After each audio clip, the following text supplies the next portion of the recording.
Welcome to another episode of the Decarcerated. I'm your host, J-Dub. This is a show where we give the platform over to formerly incarcerated people and let them tell us stories. This is part one of a two-part series with Stephen Barbie.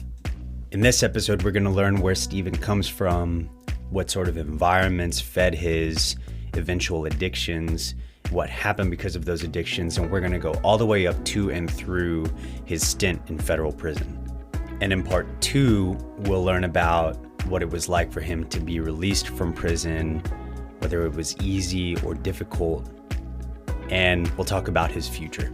Before we dive into this incredible story from Stephen, I want to remind you that we are officially raising money for an incredible diversion and reentry program that we're launching down in Atlanta in 2022. We started this capital campaign on June 17th of this year, 2021, and that's a really symbolic date.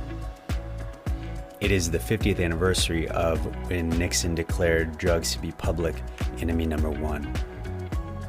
And we're going to talk a lot about drugs in this episode because it turns out that Stephen and many of the people around him were the main targets of that war on drugs. But June 17, 2021, 50 years, they've had that date long enough. It's time to take it back. You can learn more about what the diversion program and reentry program called Relentless is going to be doing by visiting relentless.org. There's a link in the description of the show. Now, without further ado, let's get to it. Stephen Barbie, where are you from?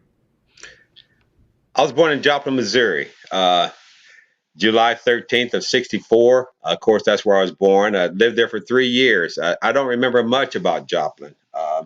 My father still living. He's in fact turned 83. And then my mom, she passed away in 2005. I have 4 brothers and 1 sister. So I'm the third oldest child, second oldest son. So I have an older sister and her name's Victoria. A older brother, his name is Jeff. Then, of course, there's me, and then there's John, and then there's the twins, Brett and Brian. And so at that time, of course, because of my dad's occupation of being a pastor, I don't remember much about Joplin, to tell you the truth. The only thing I remember is this red house next to some woods. That's all I remember about Joplin. And then, of course, we relocated to Wichita Falls, Texas. And first birthday there, my younger 2 brothers, in fact, 3 younger brothers was not born yet because they were born in Wichita Falls, Texas. So being at that time, I was the baby, right? Spoiled and everybody, that's the baby, that's the baby. And of course, now my mom's expecting my younger brother and I get bumped, and so being 4 and no longer the baby. And now, I have a younger brother and embracing that. But growing up in Texas, it brought me to a level of sports. Texas is huge on football, right? And so being there in Wichita Falls, Texas, and getting acclimated to playing sports, they start you in football either at the age of 8 or the age of 3rd grade, which whenever comes first. And so I'm talking about actual, helmets, tackle, the whole 9. So I got introduced to playing sports. I played for the Wolverines, played football for the Wolverines, played basketball for the Wolverines there at the local boys club, played baseball for the Wolverines. And so it was just great at that time, moving to Texas and really finding my identity. That's where I learned to be very competitive. I didn't like to lose. And so growing up in a Christian family, living there in the neighborhood where my dad's church was, that old community, they used to call them big mamas, the porch watchers, and we just couldn't do things that a lot of kids do today. We had to stay in the front yard. We had to stay on our block. If we went up and around the corner, we had to ask. But in asking, we was going around the corner to other community families. In fact, the Turners are great. They're like my second family. Their son, Dennis, and I, same age. We played sports together. He was he was the pitcher and I was the catcher. And so we had a good friendship. He played tight end. I played quarterback. My sister and Carla, same age. We're still friends today, still very close. Hugh Dale, the oldest of the Turner family, in fact, lives here in Kansas City, calls in regular just to check on us as family. And so we had that community involvement, and just growing up playing sports. Leaving Texas, my dad had an opportunity to come to Kansas City. And it was interesting because by this time I'm about, 10, going on 11 years old and moving to a new city. It was tough, but yet it was quite interesting. My dad was in line for this church, and we thought he was going to get the church. Well, he didn't. And it was interesting because then my father had to, he was a correction officer there in Jackson County Detention Center, and he worked as a salesman at Sears. And that was the first time that I didn't play sports, didn't play football. Moving to Kansas City and living near Raytown, and that was the odd, that I wasn't involved in sports. The new kid in the neighborhood, and nobody knew me, and I couldn't really connect because I was not on any of the sports team. And so that was kind of a down year for me. 75 there in Raytown, the only black boy, if I could use that term lightly right now, in fifth and sixth grade. And so here I am, just, new kid, African American, uh, young kid at this school, new, trying to make friends, but I couldn't really connect because I was not able to connect through sports. Sports was really a way for me to connect in the community on different teams. And so we moved from Kansas City. My dad didn't get the church, and we moved to Lawrence, Kansas. My dad got a church in Lawrence, and even though I was born in Joplin, I consider Lawrence, Kansas, my home. Grew up in Lawrence, of course, KU sports. Now I'm playing football, baseball, basketball. Uh, it's interesting because Lawrence is a very family oriented.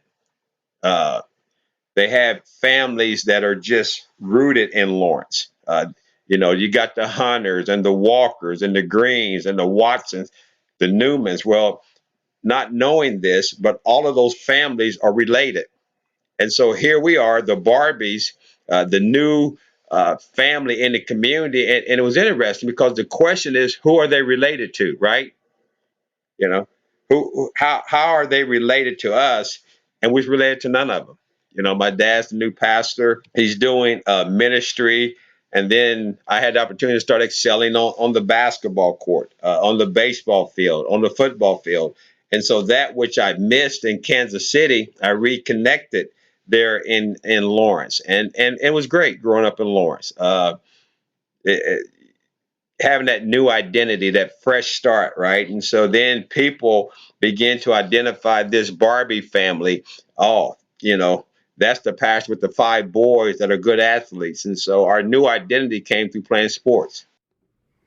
What was it like to be the son of a pastor? Oh, woo. You know, they call them preacher's kids, right? The preacher's kids are bad, but expectation, being brought up in underneath that shadow, that umbrella, expectations, right? You know, you see five kids run through the church, and then the sixth one be me and my brothers, and church members say, "Did you see the pastor's kids?" But what about the other five that ran before us? You know, uh, being in the Christmas plays, every year, being in the Easter plays every year, right? And we may stumble over our lines in the play, right? The other kids done stumbled, nothing said. Did you see the pastor's kids? I can't believe they didn't even know their lines. And so just that expectation, right? That because my dad was a pastor, that they expected us to be perfect. And reality wasn't perfect. And so it was just that added pressure. It became an identity that I chose not to be identified by. That's Pastor Barbie's son. That's Miss Ann's son. But hold on, my name is Stephen. My brother's name is Jeff. My sister's name is Victoria. No, you're the pastor's kids. And so that identity that was placed upon us was an identity that we really didn't want, but because of my dad's profession, that new identification was established. Tell us about your mother. Oh man, my mom, right? My mom was like E.F. Hutton, quiet waters run deep. She was an educator. She changed individuals' lives as a teacher. I never once went into her classroom and it was out of order or disruptive. My mom always kept order. My mom always connected with the students. In fact, I never went to my teacher's house to hang out, but we used to have kids all the time come and young kids like, could I help you? And they're like, is Miss Barbie here? And that used to get us like, you're hanging out with your teacher, but my mom made a connection with those kids, and to the point that her impact were other parents in the community, right? They would request my mom, no, I want you to teach my son. I want you to teach my daughter. And so my mom taught for 22 years. And down through the years, it was a ministry for her. It wasn't just a teaching profession to get a paycheck. She would, uh, I can remember, her combing some of her students' hair. They may be brought up in a single parent's home, and my mom would take that motherly spirit on those students, right? And not only was she their teacher, but she became a mother figure, right? And down through the years, it was always, Miss Barbie this or this one here. Miss Barbie didn't play, or I remember, your mom was my teacher. And it was interesting because when she passed away in 2005 and people coming around and showing their condolences, right? Certain individuals says, I'm a school teacher because your mom taught me. And so her legacy is still living on even today. My mom, like I said, she would make those profound statements. I give you one. She was one time I never forget. She said she was talking. And she said, "I don't talk to fools," and she just got quiet. And the person got upset. So you calling me a fool? And she said, I don't talk to him. But if you call yourself a fool, then maybe you are. She would say things like that, just to leave your mouth like, wait a minute, there's a message in that statement. And so, I mean, she was a sharp dresser. She didn't like most black churches where the pastor's wife loses their identity. That's all people know. That that's the pastor's wife. My wife, my mom did not allow my dad's ministry to identify who she was as a woman. I mean, she had, her go getters gear. They used to travel. She had her own 3 or 4 friends. They would travel. And my dad would take her to the airport. She'd gone for a weekend with her friends because those were her friends. It wasn't nothing with doing with ministry. I never forget one time one of the church members says, Miss Barbie, you wasn't at church yesterday. And my mom said, let me tell you something.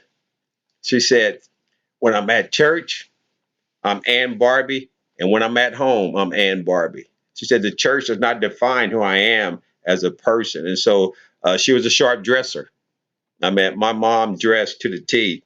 I remember once one of her co-workers said, 6 kids. My dad's a pastor, and she said, "And you dress so sharp." And so my mom said with a straight face, she said, "Honey, I can't fault you for liking polyester, and I love silk."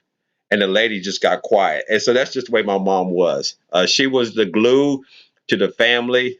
She was a great organizer.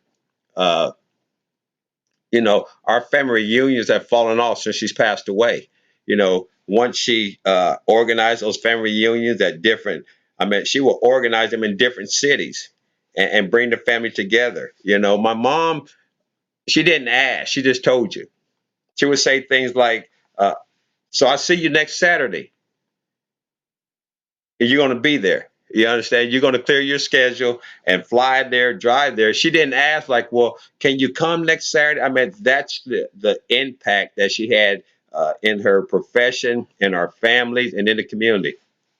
So it was difficult for you to fit in Raytown. Yeah, How difficult was it for you to fit in Lawrence? it was a little bit easier, because uh, one, see, in Raytown, since I didn't make the sports teams, I was kind of left out. So going into Lawrence, and Texas, we were so far advanced in our athleticism, me and my brothers, right? That when we came to Lawrence, we were so far ahead. It was much faster, much more agile, and so we already stood out as sports figures, as athletes. And so when we tried out for teams in Lawrence, it was very easy for us to be accepted. There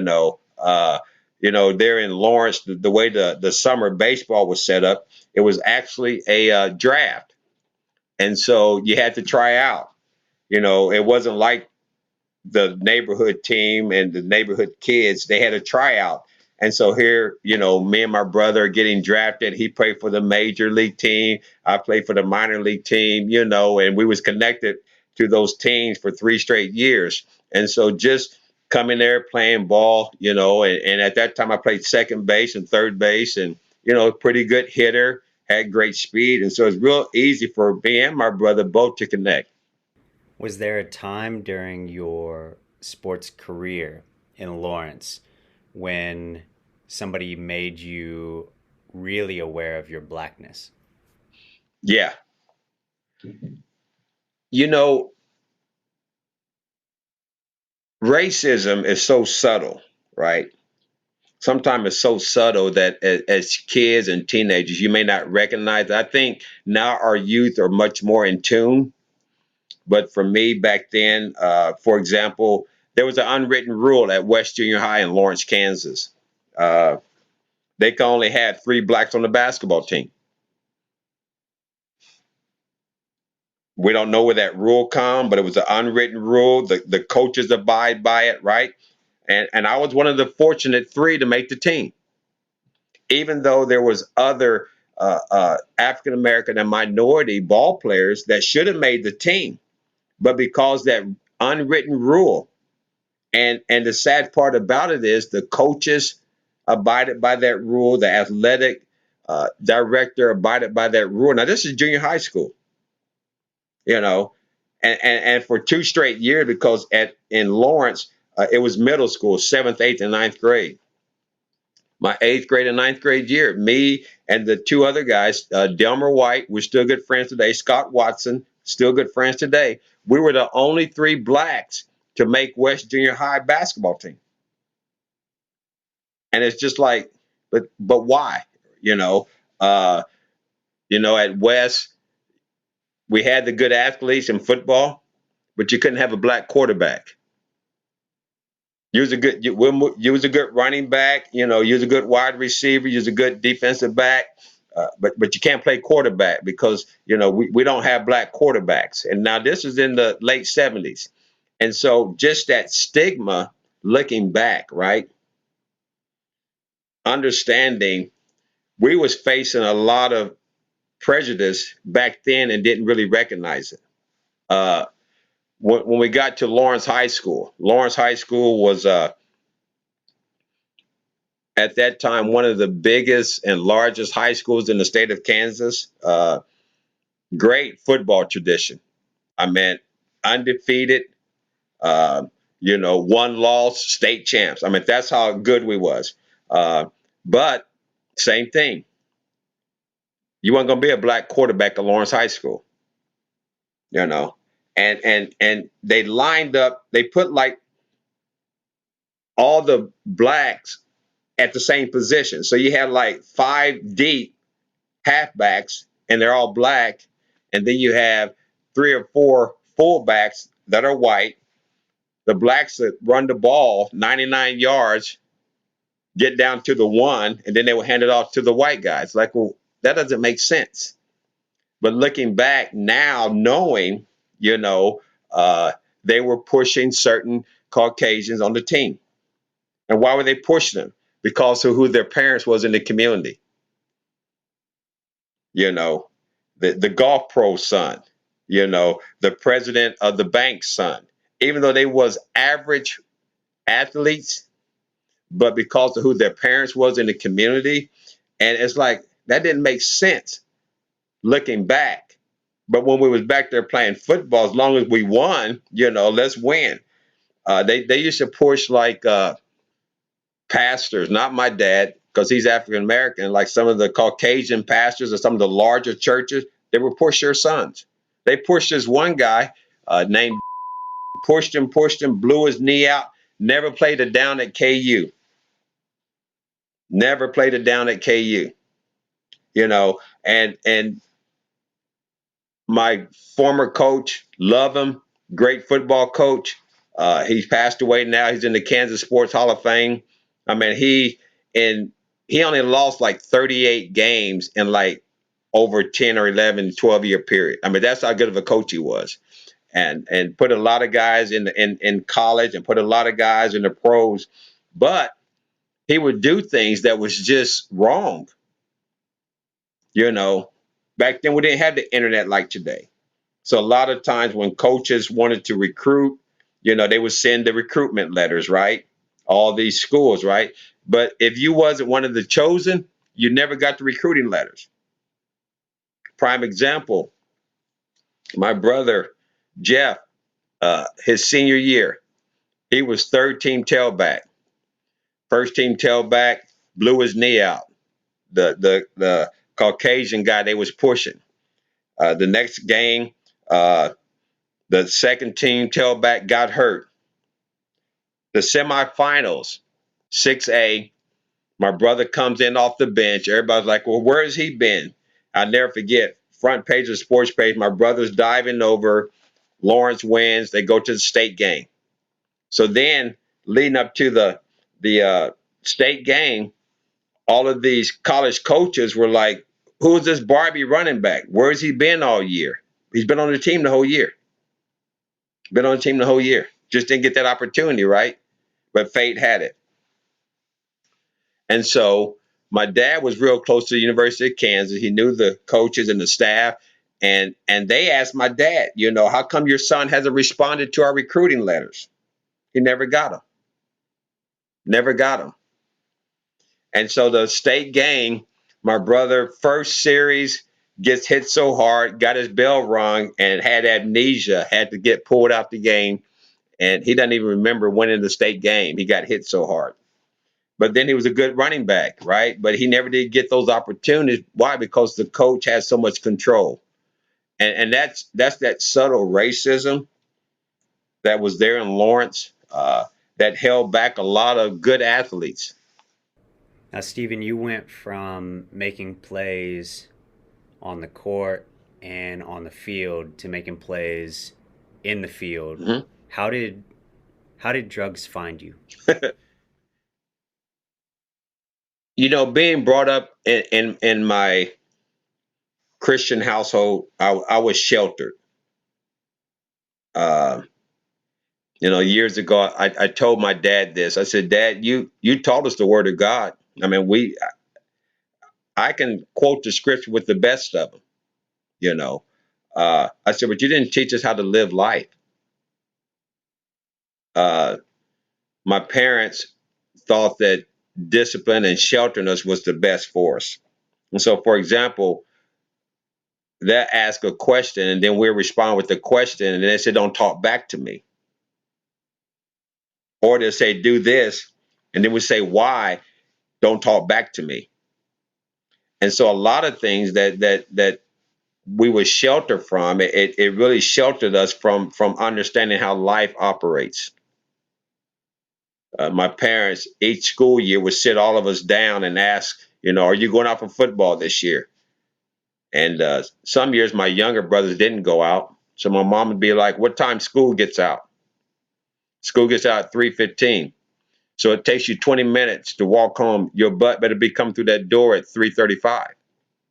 Are you going for football this year? Yes, I am. What time is practice over? Usually about 5:15, 5:30. Well, your butt better be coming through that door at 5:55. Growing up, we didn't have the opportunity to just hang out. We didn't have the opportunity to make decisions. And so being brought up in that household, a lot of shelter and stagnated our growth and how to deal with life on life terms. And so to the point that, you know, curiosity, right, kills the cat.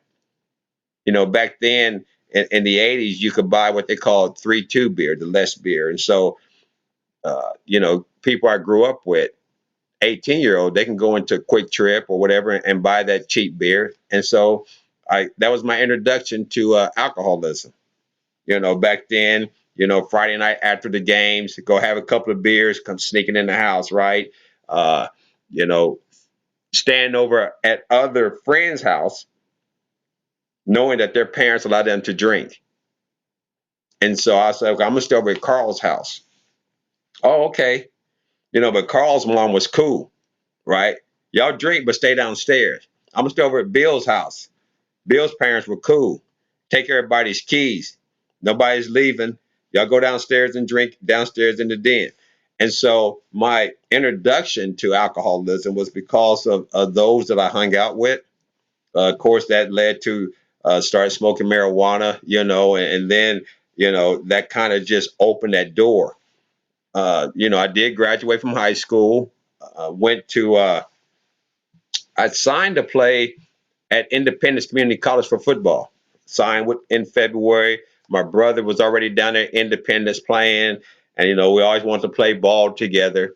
So in between February and July, I was playing baseball, and I had a great baseball year. And so, in fact, ended up batting 475, 10 home runs. And so I'm like, man, forget football. I'm gonna go to Highland Community College. So I called the coach, and he still had a scholarship. He came down, watched me play one day. I think I went 4 for 4, and he signed me right there after the game. And so I went to Highland Community College after I left Lawrence High School. So you're at community Hmm. college playing ball. Yeah, Tell us about the environment that you were in at that point. I didn't have any parental guidance. You know, I mean, growing up in high school, you go to school for 6 hours, right? You go from 8 till 3, right? But now in college, I only have to go to class for 12 hours a week. You know, 2 classes Monday, Wednesday, and Friday, one on Thursday, and that's it.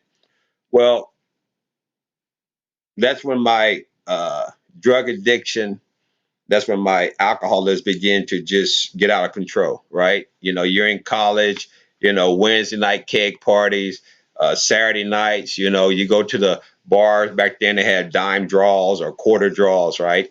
And because I was there on the baseball scholarship, spring season doesn't start until the spring. Well, my first semester at Highland, I flunked out. I lost my scholarship. I'll never forget, I had a 1.47. I only passed 8 credits, lost my scholarship. And because I was partying too much, you know, waking up Thursday mornings hungover, not going to class, you know, and so I flunked out. And I never forget, I came home that semester and you know, lying to myself. So I got back on the phone and I started calling these other coaches that had recruited me for baseball, right? And, you know, Highland not a good school. It's not a good fit, you know, it's not what I thought, you know. And I never forget, I was calling around one day, and as I hung the phone up, I heard a second click, and my dad was listening. And my dad told me to come upstairs. And so I come upstairs and like, what are you doing? I said, oh, nothing. He said, no, what are you doing? I said, "Oh, nothing." He said, no, I heard your last phone conversation. And he said, I tell you what you're going to do. He said, you're going to go back to Highland. He said, you're going to face your coach and your teammates. He said, those that you let down. And so my former coach, he grew up in Lawrence, so he had a connection with the Lawrence recruits. And I never forget, man, the first day I come back in the spring semester. Of course, now I can't play baseball. And he says, I'm going to show you around campus. Maybe you don't really know what's all here at campus. And I never forget, man, he walks me into the library. He said, this is the library. He said, this is where people come to study because they want to stay eligible. He said, this is where you come to have passing grades. So anyway, uh, I couldn't play ball that year and still an athlete, right? So, you know, I played football at Lawrence High. And so playing football at Lawrence High, and with college football, they got spring practice. I said, well, man, let me just go out for the spring team just to stay in shape, you know. Well, then I got football fever again, and brought my grades up, 3.2. And so then I started playing football and baseball at Highland. So then the next fall season football, of course, still the partying, but you know, kind of controlling a little bit better. And so I'm playing football, and the first game, he was a running back from California, ran a 9,800-yard dash, blew his knee out, and so from Topeka, he was our second team tailback, and he finished out the first game. Started the second game, did all right, and then the coach, he called me into the office, and he said, "Didn't you used to play running back in high school?" And I said, "Yeah." He said, "Because I was playing wide receiver and punt returner," and he said, "You want to switch from wide receiver to running back?" I said, "I don't know. Let me think about it." And so he said, "Well, you know, you're gonna start averaging, 18, 20 carries a game." So I'm like, "Well, yeah." So he switched me, and the very first game at tailback, third game of the year, yeah, I broke the school rushing record. 278 yards, 29 carries, and 3 touchdowns. And matter of fact, that record still stands today. And so now here I am on the football field, excelling, averaging 25, 28 carries a game, 150 here, 175 here. And so my freshman year, only playing 6 games, I end up leading the country in all-purpose running. I averaged 178 yards a game. Of course, that means rushing, receiving, punt return, kickoff return. So my freshman year, I led the nation all-purpose running, still partying. Hasn't really affected me, because I'm still doing well on the football field. Now spring playing baseball. So now I'm a two-sport athlete. I'm the original Bo Jackson. Bo just got paid. You understand? But anyway, playing both sports. And my sophomore year, my grades, I never flunked out again. My grades, 3.2, 3.4. And so my sophomore year, we went 9-2. We still got the most wins in Highland school history. But my sophomore year, I was third in the country in all purpose running, and became a junior college All American. And so here I am, excelling on the football field, but yet that dark cloud in my life, the drug addiction, uh, you know, waking up hungover, waking up in the wrong dorm room, it began to take a stronger hold in my life.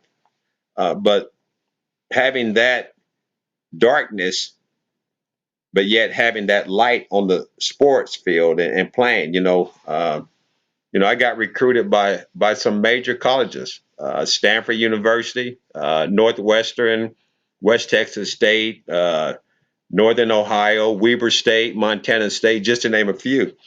But I didn't realize how good I really was. I mean, if you're third in the country with all the junior colleges in the country, you're third. That means there's only 2 people in front of me. But I didn't realize how good I was, and so I never forget those schools calling me. Of course, we didn't have cell phones back then. We didn't have the internet. So my roommates knew that on Wednesday night, in between 6 and 7, I always got a call from, Stanford University, the offense coordinator. He would call me. How'd you do? Did you win? How many yards you get? We're still looking at you. And but when Montana State reached out to me, they asked me to walk on. But I thought my talent deserved a scholarship.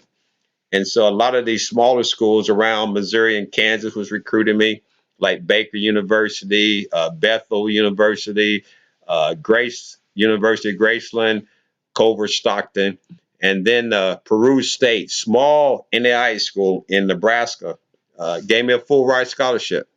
And so that's where I went after I left Highland. So you're in Nebraska. Hmm. What year is it at this point, Stephen? It was 85, spring of 85, January of 85, because I went and here I am, because NAIA, they could only give 5 full ride scholarships, and then everybody else is on a half scholarship. So here I am with a full ride scholarship, me and 4 others, So of course I get room and board, books and tuition, but that then the partying takes off, right? Because in Nebraska back then, the legal drinking age was 20. And so, seniors on campus drinking, juniors, myself, by this time I'm 19 going on 20. And so the drinking just literally took off. The drug addiction, started smoking marijuana back then. And then, of course, started the harder drugs, like the cocaine came into my life, started, snorting powder cocaine. But yet it was interesting. Uh, that part of my life, right? I'm a conquer the world. Uh, I was big as a house, got on steroids, you know, and so my physical body was, I was like 190 pounds with 4% body fat, running a 4.5 40, and just unstoppable in my mind. Uh, but it was still a dark cloud, right? Because as long as I excelled on the football field, the coach overlooked a lot of things. Um, Even at Peru, right? I mean, I got paid.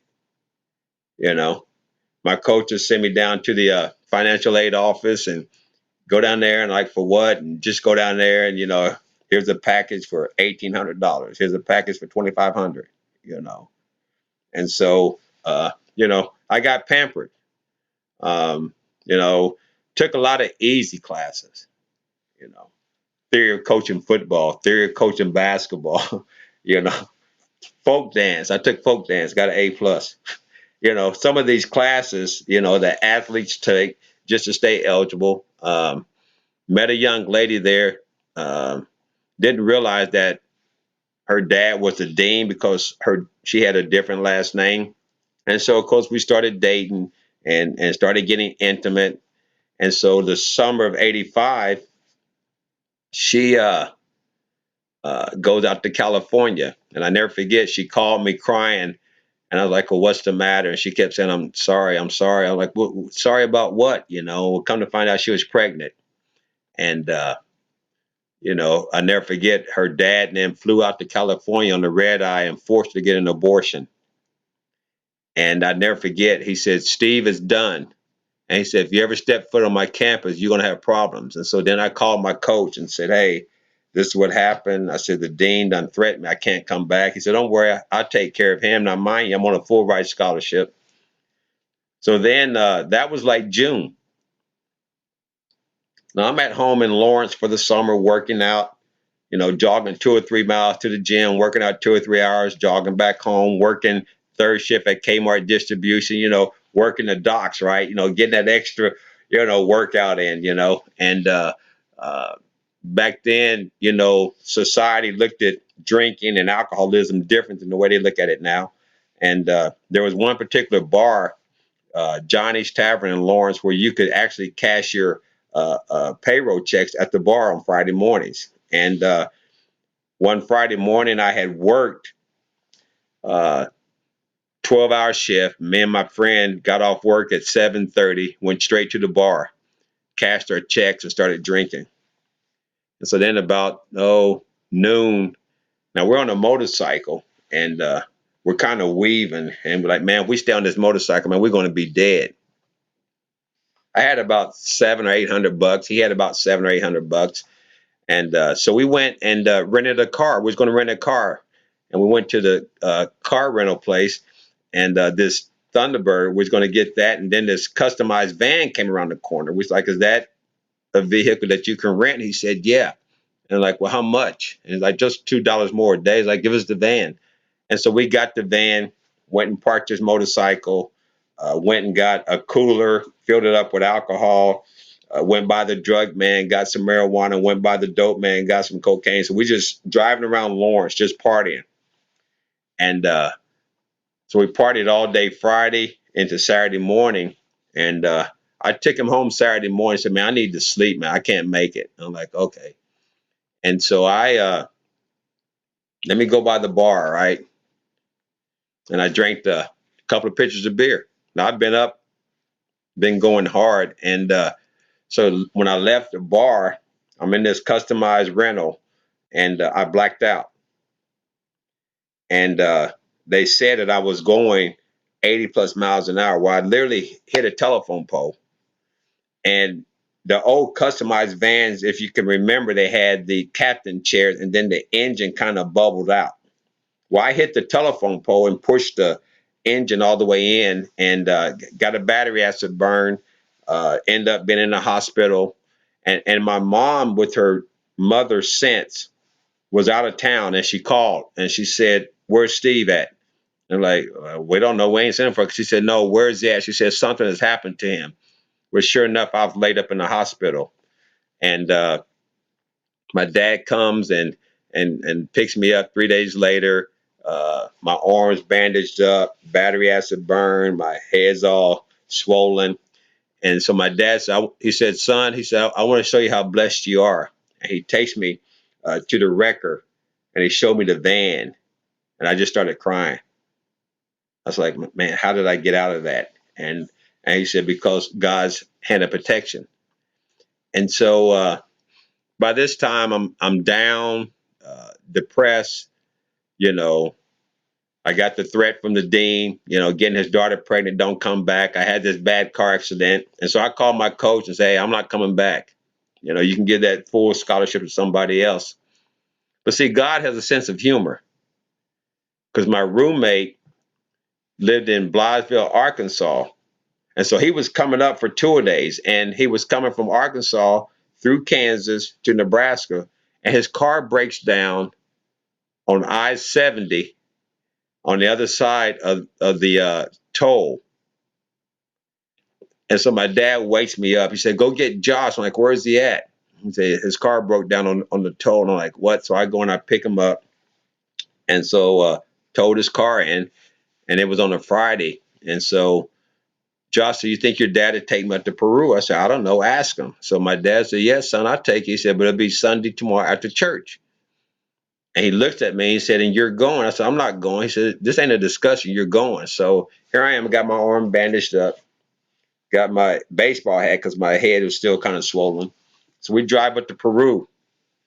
And Josh gets out of the car, and practice kept going. So then when I stepped out, practice stopped, man. All the players come up. "Barbie, man, we need you, man. You're coming back."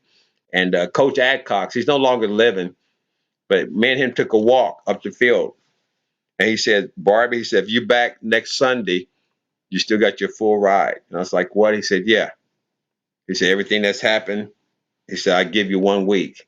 Well, of course, I got football fever. And that next Sunday, I'm back on campus. Now, mind you, I missed 2 days. And so they were 2 weeks leading up to the opening game. So my first week, I'm in just my helmets and shoulder pads because I wasn't in full pads yet. And so then it was the week of the first game. And, here I am, a All-American tailback. And coach comes up and he says, you know, I can't start you. I'm like, "Yeah, I know. It wouldn't be right." And he said, "I don't know if I'm going to play you at all." I said, "Okay." So then on the depth chart, he had me as the opening kickoff return. I'm like, "I thought you said I wasn't playing." He said, "Well, I don't look at special team as starting. I consider offense or defense." So opening kickoff, I catch it, boom, I go off. So the first play, the first quarter, I didn't play.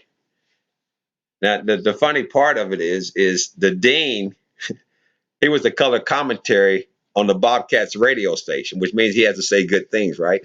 And so first play in the second quarter, coach sends me in, and I break one for about 60 something yards. And of course, eating him up, right? I'm the one that got his daughter pregnant, but he has to say, "Oh, Barbie's a great running back. There's a good cutback," right? He got to say great things. So the rest of the game, I didn't play that much. And so me and Elton kind of traded off. And then the second game, I didn't start, but I played more. And then the third game, I started. Coach said, "This is it. I'm going to let you start."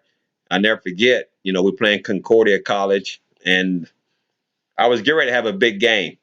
I had like 72 yards in the first quarter, and the first play in the second quarter, cut up in the hole, got hit, and sprained my ankle. I was out for another 3 games.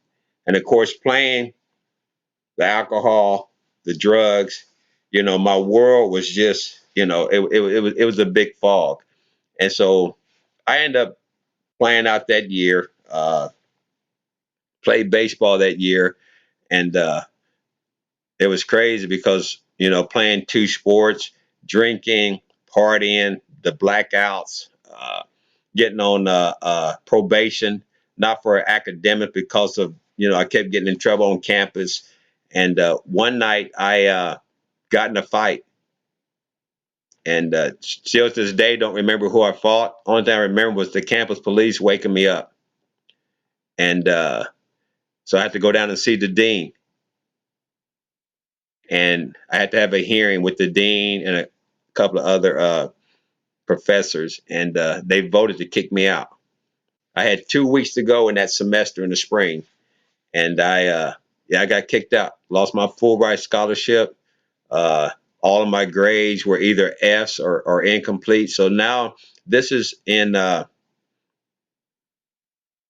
'86 when this is, and I'm like, man. So I come home. My dad was like, he knew something was up because here I am coming home on a Sunday night. Usually Sunday I'm going back, and got kicked out of school, and so I had to end up going and working again at Kmart. Now by this time, my drug addiction is taken off. My parents don't know about my drug addiction, not to that degree, and hit it pretty good. So then, I always had opportunities. You know, I was always, yeah, I was always a first. You know, I was the first one to get somebody pregnant in my family. I was the first one to get kicked out of school. But I had the opportunity to coach at Haskell Indian Nation University. There was a community college.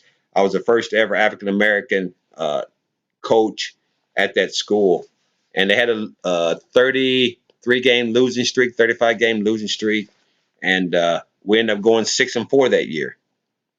But I was still young, hanging out with the players, partying, sleeping around with the cheerleaders. But I was Coach Barbie. That's the cool coach. And one night I was sneaking 2 of my top players back into the dorm after curfew. And one of my assistants saw me driving off. And he went to the coach and said, I know who's been keeping our players out. And then the head coach, Coach Tan, like, well, who? He says, Coach Barbie. And so they brought me to the office that day. I said, this is your decision. Either we fire you or you resign. Those are the only 2 options. And so I ended up resigning. And by this time, I had was teaching up in Kansas City at Westport Middle School, but my addiction always stopped me from greater opportunities. Um, so then it's like, I was dating a young lady from KU. She was from Chicago. I said, let me relocate, let me get a fresh start, new city. So I moved to Chicago, and whoa, couple of months there, me and the young lady ended up breaking up. Uh, and here I am, like, now what, right? So here I am working in a warehouse. By this time, my older brother comes to Chicago, and great, he's living with me. I'm working, but I didn't realize that he had a drug problem. By this time, it's '88. I didn't realize that he had started smoking crack. Well, of course, he's coming to my job, right? Hey, can I get $20? I'm like, yeah, I'm just glad to be with my big brother, right? But I didn't know he was smoking crack. And even though at times I would smoke marijuana and use powder cocaine, I never smoked crack. Well, I got introduced to crack from my older brother in the city of Chicago. And back then that was big in the black community. And not knowing how crack would affect me, how it affect him, and A couple of times we were getting fights, physical fights. And so one night we got into a real big fight, and I called the cops because he beat my butt pretty good. I called the cops. I didn't realize it, but he had a felony warrant back here in Kansas. And so they extradited my brother back to Kansas. And of course, then I really felt bad. But that's what drugs will do. You make decisions that you regret later. Well, eventually, I lost everything in Chicago. Uh, Now we're looking at about 90, 91, and I was literally homeless, living on the streets. Lost my apartment in Oak Park, lost my job working at Baxter, a pharmaceutical company. Um, Literally walking the streets, you know. Uh, I never forget, man. For 2 straight days, all I ate was dry cereal, Cheerios. I went to a food pantry. They had nothing left on the shelf but a box of Cheerios, and here I am just eating out of the Cheerio box. And it was late, and so I saw a light on. It was a old folks home, and so I went and I rang the doorbell, and an older lady comes up and she said, "Could I help you?" And I said, "Miss, I'm hungry. Do you have anything?" And she gave me a sandwich. I never forget, a Coca-Cola. So I'm sitting there eating, and here comes the Chicago police. Oak Park is right there between Chicago, and one street over is Chicago and Oak Park. And Chicago police, I'm like, whoa, whoa, whoa, I can leave, and the police officer said no. So he gave me a ride down to the bus stop, and I caught the bus, the Madison Street bus, and he said, talked to the bus driver. Bus driver let me get on the bus for free, and it was late. And so the bus driver drives me all the way down to State Street. When I get to State Street, I never forget this. He says, walk to Pacific Garden Mission. I said, what's that? He said, it's a rescue mission. And it's interesting because outside the mission, it's a big cross, and it said Jesus still saves. And the bus driver said, just walk till you see the cross. And so I walked and went into this big mission in downtown Chicago. It was about 2 o'clock in the morning. Of course, homeless shelters wake people up at about 4:30, 5 o'clock. So I really didn't get that much sleep. And I left out that morning. And I never forget, I went over to Lake Michigan, which is about 4 blocks over. And I slept in between two boats that was on the dock, and went to sleep there. So, you call me Stephen, and that's a whole nother story. My full legal name is Leo Stephen. My dad's name is Leo, but I'm not a junior. So people in Lawrence, people that knows me growing up, calls me either Steve or Stevie. But when I moved to Chicago, I said, well, this is the first time that I can go by my legal name. So when I woke up, I walked back to the mission, and got me a meal, and the guy says, hey, we got this discipleship program. And by this time I'm tired of the crack. I'm like, yeah. So I joined this Christian discipleship program, and that was June of 91. And they require you to go to Bible classes, then you could do work there within the mission. And August, because they make you go out and do evangelistic work in the streets. And in August, I'll never forget, I gave this tract to a young lady, and she's like, hey, what's this about? I said, about Jesus Christ. And she's like, oh, and it was me and two other guys, Ron and Tyrone. It's like, man, it's good seeing, strong black men. And so Tyrone asked one of the young ladies for her phone number, and she gave it to him. And so then I asked the other young lady for her phone. I said, I don't know you like that. And she didn't give me her phone number. But Tyrone got the other young ladies, and they started talking. And so I asked Tyrone, ask the young lady if he could get the other young lady's phone number. Well, eventually she did. And her name was Marie. And 10 months later, that young lady became my wife. And so able to meet. By this time, I'm off the drugs. I'm off the crack. I have a wife now. She's pregnant, and so I'm still trying to figure life out, right? Trying to understand this whole life thing, and knew there in November that God had called me to the ministry. I had this just a inward tugging, when I went to church, and inward tugging when I taught the word. And so in 91 November, I was licensed as a gospel minister. And so from 91, we get married in June of 92. She's pregnant. Now I'm a father. Now I have to provide. And so eventually our life started leveling out a little bit. It was like September of October of 92. And I was working in his warehouse. A co-worker of mine worked there, and his name was Harry. And Harry died of a drug overdose, heroin. And so they had his funeral at this church on the west side of Chicago, Lawndale Community Church. I'll never forget. In the break room, it said Harry's funeral and big bold print, bad neighborhood, be careful. And so that night, me and my wife, we went to the to the funeral, and I believe that God still speaks to you. There's a spirit of connection with God that creates you. And I went to the restroom that night, and I hear this voice while I'm in the restroom, go introduce yourself to the pastor. And I hesitated, and I heard it again, go introduce yourself to the pastor. And so I'm like, okay. And went, knocked on the door. Young lady said, could I help you? I said, it's the pastor here. Now, mind you, I'd never been on the west side of Chicago. I'd never been in the community called Lawndale. Door opens, this tall African American man, about 6'4", 6'5", opens the door. He says, could I help you? I said, my name's Leo Barbie. He says, no, you're not. I said, yes, I am. He said, no, you're not. He said, the Leo Barbie I know lives in Kansas. I said, well, I'm his son. Pastor Casey used to live in Kansas City, and my dad mentored him. And so he left me that night. I think read the scripture at the funeral, and that was like in September. And so in December, my wife and I said, we ain't never been to Lawndale for Sunday morning worship. Let's go. So we went.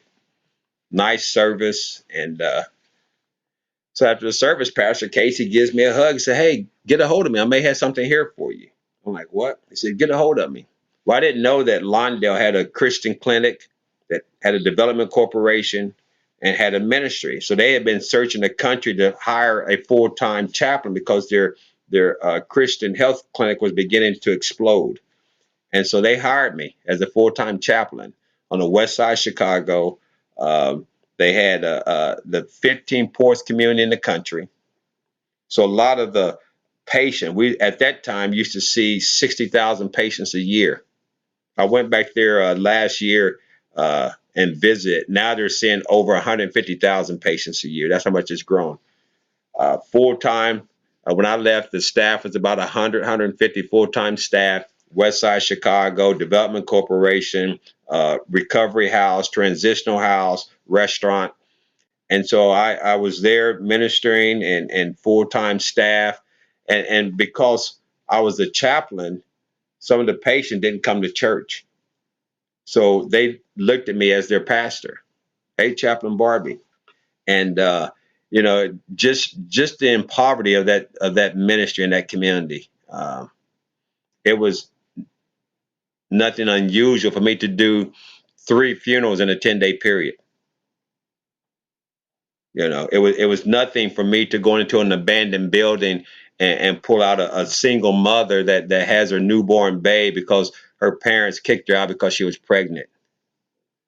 Uh, and so that was ministry. Uh, West Side Chicago, drug addiction, of course, I'm clean and sober, full-time ministry. Uh, Went to Bible college, Moody Bible College for a couple of years. My children's mother, she went back to school, got her master's degree. I went back to school, got my bachelor's degree from Trinity. Life was great, right? Now my second child is born, so my son Stephen was born, then my daughter Sherelle was born, and now we're, as they say, living the life, right? Moved out to the suburbs, got a nice 4-bedroom house, kids in private school. But the sad part about it is we allowed our careers to allow us to grow apart. And finally, it was one of them moments when it's like, well, who are you? I don't even know who you are anymore. And so July of 99, I never forget. I'm sorry, July of 2000, she packs up and leaves, moves to St. Louis. I'm like, oh, she'll be back. School's coming up in August. She's a school teacher, and she doesn't come back. I'm working on my master's degree, and I'll never forget one night that old thought came. You deserve a drink. Wife gone. You ain't spoke to your kids. And I entertained that thought. And I went to the liquor store that night. And after 10 years, I mean, 10 years, no drugs, no alcohol, 10 years, bought a house, 10 years, went back to school, got a degree, went full-time ministry. Now, okay, you got the picture, right? And I chose to go to the liquor store one night. Didn't think nothing of it. Grabbed me a 40 ounce, came back to my 4-bedroom house, had a pity party, drank the 40, got up, went back to work the next day. By this time, I was working at a non-for-profit on the south side of Chicago. The next Wednesday, because now I'm a creature of habit. And so I left my class, went straight to the liquor store, and I bought me 2 40 ounces. And that night, that other voice says, you know what? You ain't had a hit a crack in over 10 years.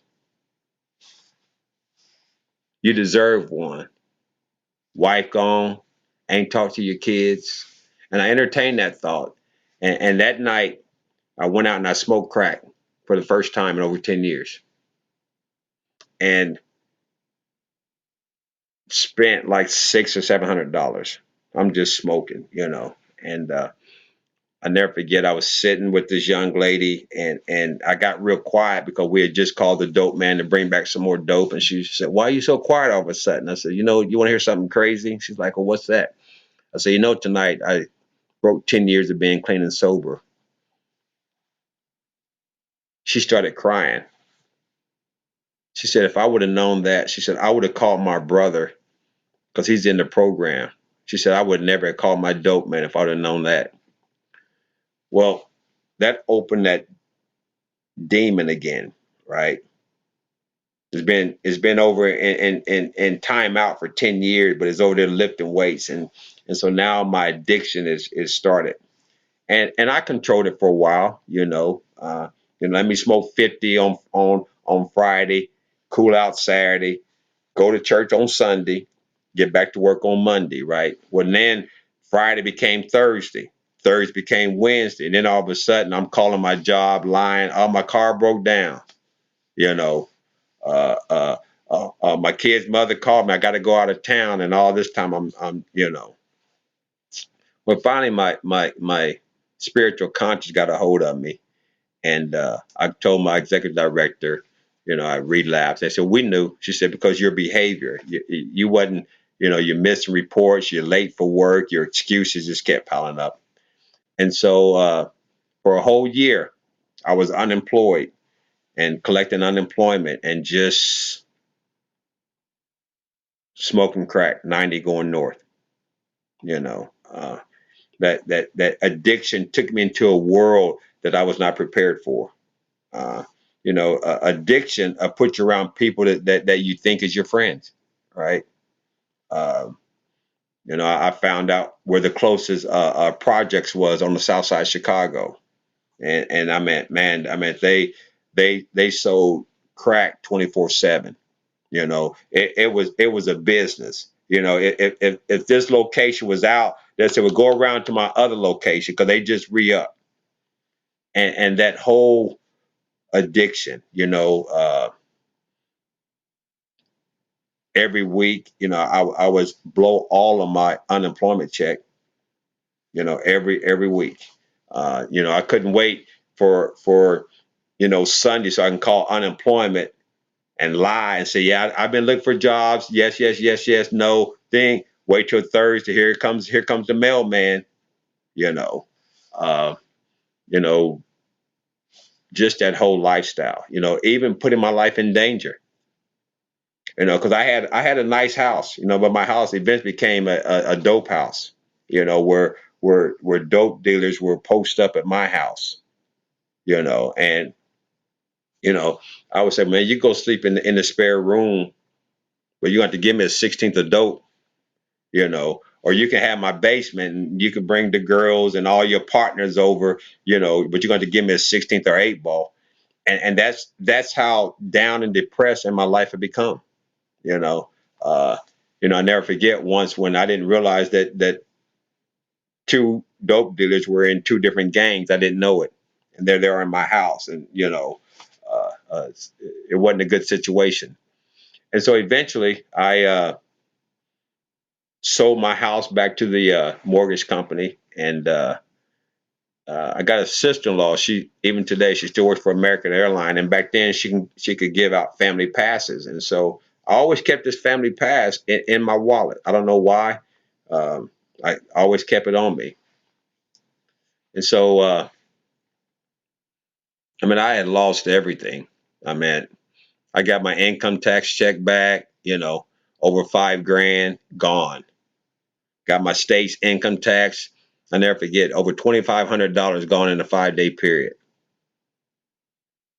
And so now uh, the mortgage company says you got to go, and because I let them on as long as I could, and so one day I know it was God, right? Even in the midst of my sinful, wrong decisions, God still watched out for me.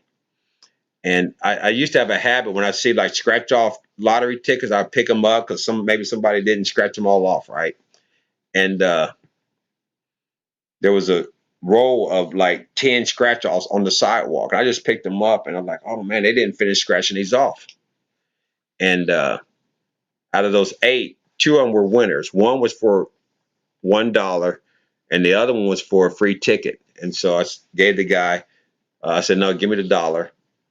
And he gave me the free ticket on the other one. And so I scratched it off, and it was another $1. He said, you want another ticket? I said, no, give me the dollar.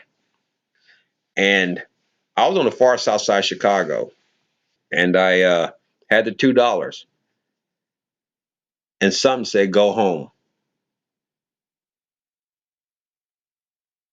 come back to Lawrence. Now I've been away for 13 years now, besides visiting, and something said, go home. So when I went to the L stop, I said, how much from here on the far south side of Chicago to O'Hare is the L ride? And I never forget the conductor said $2. So when I get to the O'Hare, and for some reason I still had that family travel pass, and I went to the ticket lady and I said, how do I use this? She said, well, you have to fly standby. So what does that mean? She said, well, if the flight's full, you got to wait till the next one. If the next flight, I said, okay. I said, so when's the next flight to Kansas City? She said, oh, that flight's leaving out in 45 minutes. She said, sir, there's plenty of room. You're going to get on that flight. So I flew home, uh, came back to Lawrence. Called one of my old highs. Matter of fact, called Scott Watson, one of the black guys from junior high. He came and picked me up. My mom, dad, family didn't even know I was coming home, and I didn't realize. But this now is 2002, and my mom had cancer. Didn't know it. The scary part about life is I was bringing my addiction with me. I thought going back to Kansas, getting around family, I can regroup. But I was bringing my addiction with me to Kansas. See, a drug addict can find drugs in the middle of nowhere. And sure enough, when I moved back to Lawrence, I found that crack had landed in Lawrence, Kansas. And so from 2002 to 2005, I get on the crack, get my life back together, get back in church. That was my cycle. So when I get out on the drugs and on the streets, I wouldn't do it home. I would go to like Kansas City, stay in the shelter. I would go to Topeka, stay in the shelter. I would move to other parts of the state. And so not realizing uh, that 2002 to 2005 was when I really got caught up in the drug game here in Lawrence, Kansas. When did they take you in? So 2005, not realizing this was July, there was a location in Lawrence. I didn't realize that was under federal surveillance. And this particular location, those that ran that location, they had three other locations in Lawrence besides this one. And not realizing that they had planted a CI in Lawrence, and I had connected with the CI, and me and the CI used to go get high, and because I was homeless at the time, and he came down to the shelter in Lawrence, and he was like, "Hey, does anybody know where to get any drugs at?" And everybody said Barbie does, and so I'm like, "Well, who are you?" He told me his name. I said, "Look, as long as you break me off some," but he never knew the exact location. I used to tell him to park up the street, park around the corner, drop me off here. So he never knew. But 2 days in July of 2005, I had went to the location one time and I knocked on the door. For some reason, it didn't open. And I went back the next day and I knocked on the door and I went in and I was only in there for 3 minutes, 180 seconds. This is July of 2005. August of 2005, my mom passed away. And so then, of course, I really went off in left field with my drug addiction. Uh, Left Lawrence, went back on my old homelessness in Kansas City, City Union Mission, moved to Topeka, got back on my feet, got back in church. Now we're fast forward to December of 2007 and working at Ameripride downtown Topeka, you know, doing well, I thought. And two gentlemen walked into my job that day. I didn't think nothing of it.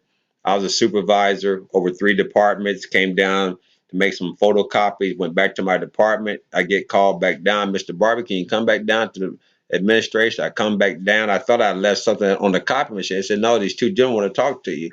I'm like, sure. So I walked up. I said, can I help you? They're like, yeah, you're Stephen Barbie? I'm like, yeah. They said, turn around, you're under arrest. I said, for what? And so my supervisor was like, don't put the handcuffs on him. He's one of my best workers. Take him outside. And so they take me outside, pat me down. I said, excuse me? Yeah, you're under arrest. I said, for what? They said, 5 kilos of crack cocaine. I said, man, y'all got the wrong person. It was December 21st, 2007. I said, y'all got the wrong person. And I never forget, they pulled up a mug shot of me and they said, is this you? And I said, yeah. They said, no, we got the right person. What they did on that particular day is the feds had an indictment, a sealed indictment, and they had open indictment, and I was a part of a 13-man drug conspiracy. That particular day, they was literally sweet getting all of us on that particular case. Me in Topeka, a husband and wife in Lawrence.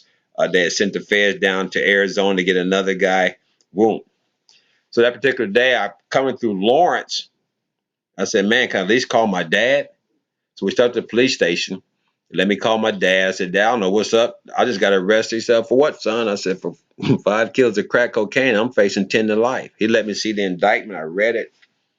So we go to Kansas City, Kansas, went to the state building, and they gave me an OR bond because I was working and, had some ties to the city, had some ties to the state.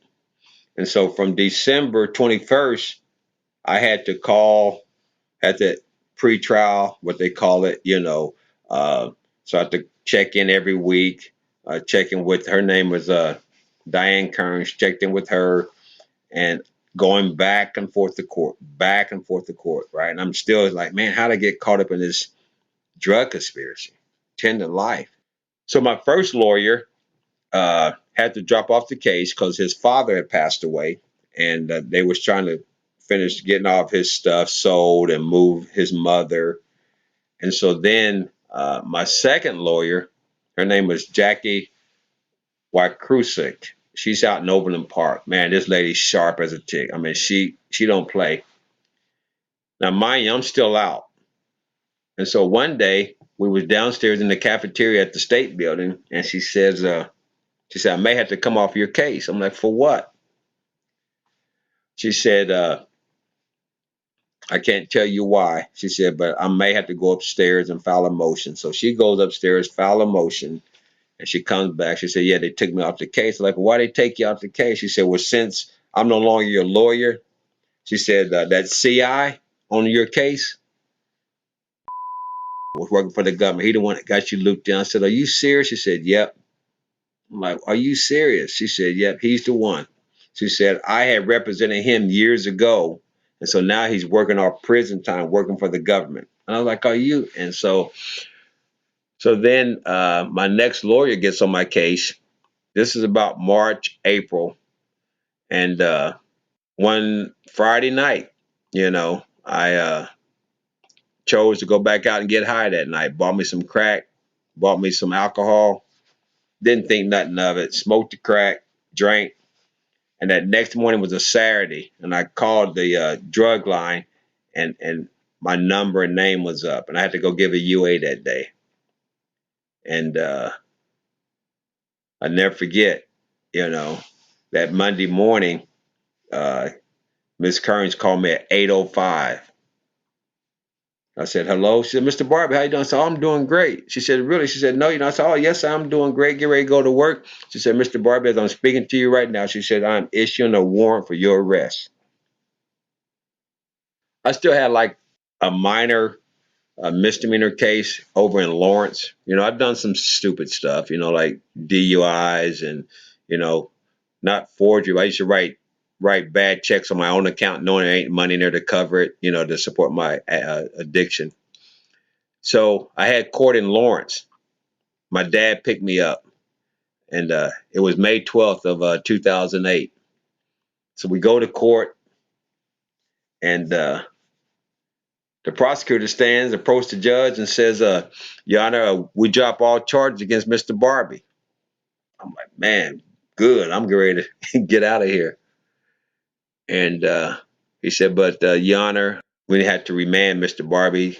We have a federal indictment warrant to arrest this man. He has bigger things instead of this little misdemeanor. I'm like, what?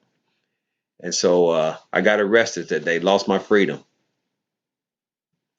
and got held in Lawrence, Douglas County for 2 weeks. And then finally, the U.S. Marshals, right? The U.S. Marshals coming to get me. And they take me over to CCA, Community Corrections, there in Leavenworth. And that was, probably like June 1st, because May 12th when I lost my freedom 2 weeks later. And so I go, now I'm in CCA detention, going back and forth to court, right? So I'm talking to my new lawyer, get me a bond, see if I can go up back out in the OR. And I never forget, there was the old school. He told me, he said, young school, he said, you might as well get comfortable. He said, you ain't going nowhere. And so, yep. So from the end of May or the 1st of June, I'm going back and forth to court, back and forth to court. And, you know, even in spite of my wrong and my sinfulness, mind you, I got licensed in 1991 as a gospel minister. In 96, I got ordained. 99, I got my bachelor's degree. And the Word of God talks about the gifts and callings of God are without repentance, which means that God never changes His mind. The word repent means to turn around. So it says that the callings of God are without repentance, which means God never changes His minds about the call.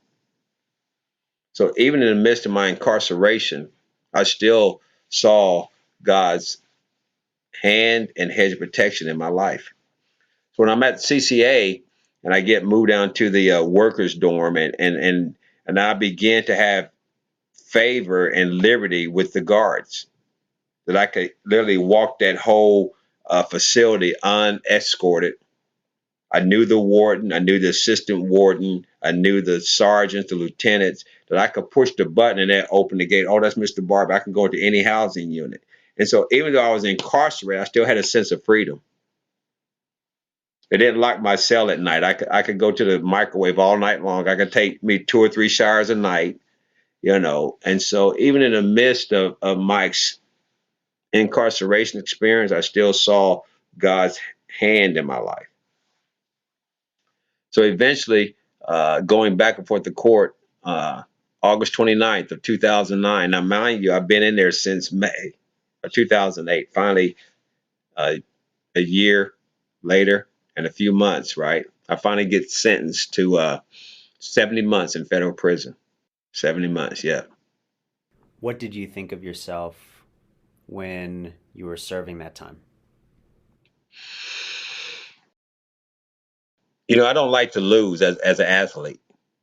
You know, always, give me another bat and I get a hit. Put the ball in my hand, I score again. But when I got sentenced, that was the most down, depressed, and I recognized I had lost. That all of my actions, even though when I thought I was slick, I finally got caught. And I had to come to a realization that I had to make a mental shift, you know, because in the midst of life and growing up in Lawrence and getting slapped on the wrist with the court system in Lawrence, I could always call my dad, get out. My dad had come to court and get out. That was gone. That wasn't even an option now. And so when I got locked up and it's like, now what, right? I'm going to go to prison. And for me, it was like, God, this is kind of harsh. Why not? Because I got charged for 1.6 grams of crack cocaine, one control cell, probably about the size of just a little bit the size of your thumbnail. Not much. Yeah, yeah. It, that's what I finally got charged when it was all said and done. After the CI got up there on the stands and lied, and my lawyer ate him up, and after everything was said and done, it was because of that 3 minutes when they saw me go in on the surveillance camera. They couldn't find me in anything else because I wasn't part of uh, that drug empire that was doing it. So I get sentenced and sent to a medium security, right? Everybody was like, "Oh man, you're gonna go to a camp with your criminal history. You're gonna go to a camp." And can you believe it that the BOP made a mistake and sent me to a medium and left Leavenworth, made a 5-day stop in MCC, downtown Chicago, which is a transferring center for the federal system. Now, the crazy part about it is that MCC used to be right around the corner from where I used to work at the rescue mission. Now, can you imagine the place I used to walk by all the time and see those little windows, knowing that was a prison?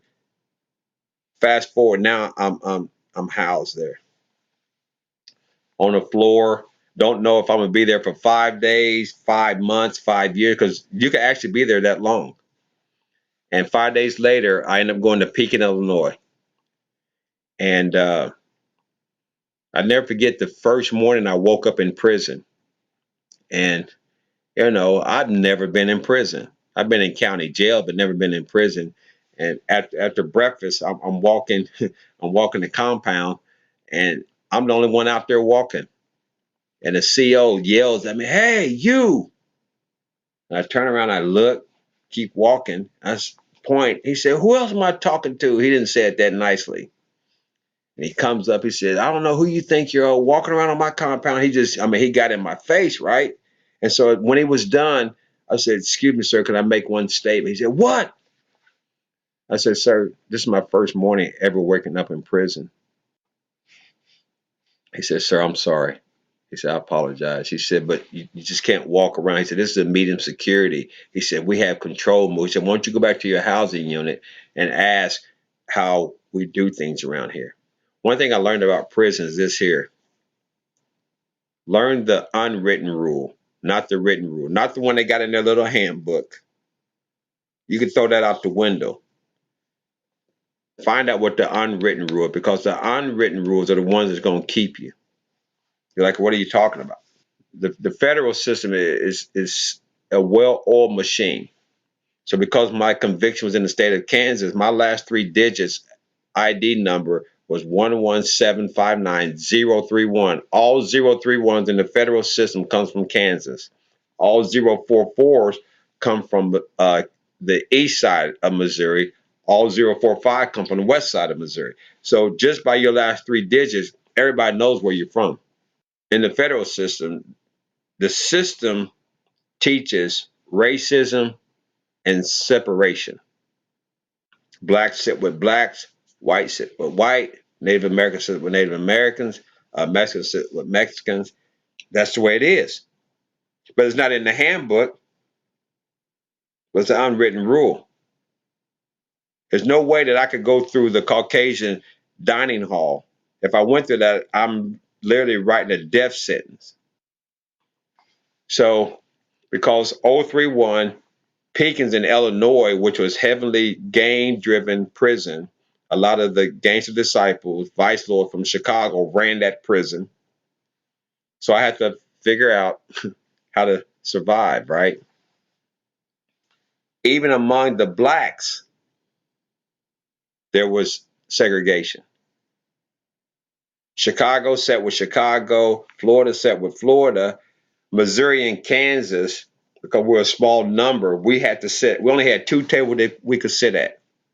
So when I walked in there, I couldn't just sit anywhere in the black section. I had to sit among my own. So I learned how to survive inside a prison. I learned that in spite of my conviction, God still showed me favor because my work detail was in the chapel. So now we're back to trying to figure out how to fit in. Mm-hmm. Aside from the last three digits Mm-hmm. of your number, how did you learn how to fit in? Well, a couple ways I learned to fit in. One was because of my Christian faith. My work detail was in the chapel. So I was still able to exercise my spiritual gifts. In spite of my incarceration, I was able to use my spiritual gifts, my leadership, my shepherding inside the chapel. But then I was able to get a free education on all the different religions that is offered. I was able to get a free education on how the Muslim, how they serve their God, how they pray with the rugs, and how they burn the incense. I was able to watch how the Santorians worship their God. I was able to watch how the Hebrew Israelites worship their God. I was able to watch all of these different religions because they all had a right to practice their faith. And so I'm getting this free education paid by the BOP. And so now taking that journey of exploring the different religions, it just made me a better Christian and a better man of faith. Because see, one thing about prison, it taught me this here. You lived among the people, so you couldn't be a fake. I couldn't have been, for example, I couldn't have been a Muslim and over here eating bacon. I would have got hurt. Because they would have said, man, you're a fake Muslim. Same thing with Christianity. I had to be a man of faith in my housing unit, on the yard, when I went to the dining hall. Because the thing about prison taught me, whatever you do, just be 100. If you want to be a gangbanger, be it 100. If you want to be a Christian, 100. If you want to do drugs, 100. If you want to be a gangbanger, 100. If you want to be a homosexual, whatever, 100. That's what prison taught me. You had to, or it would cost you your life. And so the religious and my Christian faith, but then it's interesting, right? Because they got team sports, so I was able to play softball, and uh, I'll never forget we had a team in our housing unit. And so I went to the guy and I asked him, I said, hey, can I join your team? Like, oh man, We already got our team. I was like, oh, okay, no problem, right? And one of the guys overheard me ask him. He said, hey, we got a team. I said, they already said they got enough on their team. He said, no, we got another team in the house. You want to play with us? I'm like, I just want to play. And so our first game, they were heckling me because I'm usually laid back. I would go to my religious services, go to my detail, come back to my cell, do a little workout. They didn't know that I played college ball. So the first game, they came to heckle me because I was playing shortstop. I didn't want to waste my arm. And they're like, look at him, he ain't got no arm, right? And so once the game started, I made an unassisted double play up the middle, made a pocket catch behind third base, and then a couple of guys afterwards came up and said, excuse me, we owe you apologies. You didn't play the game, you know the game. I said, exactly. So then we fast forward about a month or two, and so the guy that I asked first to play, he comes in my cell and closes the door. He said, hey man, we want you to come join our team. I said, no. I said, I came to you first. And he said, but we didn't know you was that good. I said, you didn't ask. I said, man, I played college ball. I played semi-pro ball. I said, but you just assumed that I couldn't play. And so those situations gave me that identity of respect. And that's one of the things that prison taught me. It taught me really more about who I am because I was able to be in prison, but I didn't allow prison to be in me. I was able to gain the respect of the different religions. I was able to gain the respect of the different races. You see, because certain Native Americans came to the religious services, and so I was able to serve them. So then when they saw me outside religious services, they knew me as the helper from religious services. So on the compound, I gained a lot of respect among the different races because of my role working in religious services. Yeah. Were you able to free yourself before you were released from prison? You know, you used the word free myself, but I would have to say the process of change. You see, because change is a process. And so for me, the change came when I finally had that talk with myself. Okay. And my talk with myself, because realize now I'm still in Pekin, Illinois, it's still medium, still control moves, because of my drug addiction. Sometimes people, drug addiction, it really was a blessing in disguise. And you say, well, why is that? Because of my drug addiction, I was able and was eligible for what they call in the federal system the RDAP program, the Residential Drug Alcohol Program. Well, Pekin did not have the RDAP program, first of all. Second of all, after they made their wrong right with my points was only 11. I should have never been in a medium security. I should have been at a camp. And so the BOP was like, listen, we made a mistake. We got to get you off this compound immediately. So they started getting their paperwork together, right? So I'm like, well, what camp I'm going to? Now, mind you, they made the mistake, not me. They said, Mr. Barber, we're so sorry, but BOP policy and procedure, because you're at a medium, you're going to have to go to a low, and then from a low down to the camp. I'm like, but you made a mistake. They said, I know, we're sorry. So they started to get my paperwork to transfer me, and I found out that I was going from Pekin, Illinois, down to Forest City, Arkansas. And it's interesting because a lot of people don't realize this, but every single day, of course, pre-COVID and all that, there is actually between 3 to 5,000 inmates, federal inmates, in our airways being transferred across the country, going from a medium to a high, from a high down to a low, from a low to a camp. And so I got transferred from Pekin down to Forest City, Arkansas, but I had to catch the famous Con Air, uh, go to Oklahoma City. A lot of people don't know this, but in Oklahoma City, there's a federal transferring prison there. You know the crazy part about it?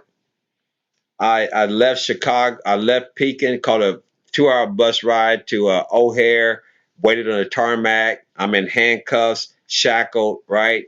Uh, the plane comes in. And so that particular day, I flew from O'Hare to Pittsburgh, Pennsylvania, landed, got back up in the air, flew from Pittsburgh to Terre Haute, Indiana, at the federal prison there, landed, got back up in the air, and flew into Oklahoma City. By this time, it's about 3 o'clock in the morning. I'm so tired, being in handcuffs. Can you imagine being in handcuffs and shackled for over 12 hours? Landed in Oklahoma City. And I'm like, man, I'm finally going to get some fresh air. Uh-uh. The plane actually pulls right to the prison. I stepped off the airplane. I stepped right into a prison. Me and about 150, 160 federal inmates stepped into this prison. And so I'm there. Once again, transferring center. Don't know if I'm going to be there for 1 day, 1 month, 1 year. Uh, but by God's grace, I'm only there for 14 days. So I get back on the Con Air, flew into Memphis, get to Memphis, get off, jump on a van, and right into Forest City, Arkansas. Now I'm eligible for the RDAP program um, there. And it's interesting, because God continues to reveal himself to me. So then I'm there at this new prison, trying to figure out my surroundings, right? Had to get a work detail. Where does he put me at? In the chapel again. In the chapel. So I'm in the chapel working, and it was a defining moment because I'm trying to figure out pastor, son, father, all American, drug addiction, divorce. I'm trying to figure out all of my life. Now here I am in prison, and now what, right? And so I had a talk with God, and I said, how is this going to work out for your good? How is this going to work out for your glory? So there's a particular scripture in the Bible. It says there in Romans 8:28, it says, all things work together for good to them who love God and are called according to his purpose. And I said, God, how is this going to work out for your good? He said, son, because you don't understand your purpose. So while I was in prison, I said, well, God, why'd you go to such extreme? He said, son, he said, the greater the call, the greater the fall. You had to fall this great to understand the call I placed on your life. And so from that moment on, my incarceration really was the process of walking out to that freedom. Because I believe if you change your thoughts, you change your outlooks. You change your outlooks, you change your outcome. At that moment, I made up in my mind that I wasn't coming back. I was through. I was through with crime. I was through with addiction. I was through with alcoholism. And I found out one, it was real simple, but yet hard. I'd ask myself one question. I said, how many times was you arrested sober? Never. Never. And I just made up in my mind. Then I said, as long as I stay out the drugs, as long as I stay out the alcohol, I would never wear those silver handcuffs again. Never. And so it was that defining moment that I went through the drug and alcohol program, and just being different. No, I knew that I was different. I knew that God had done something new inside of me.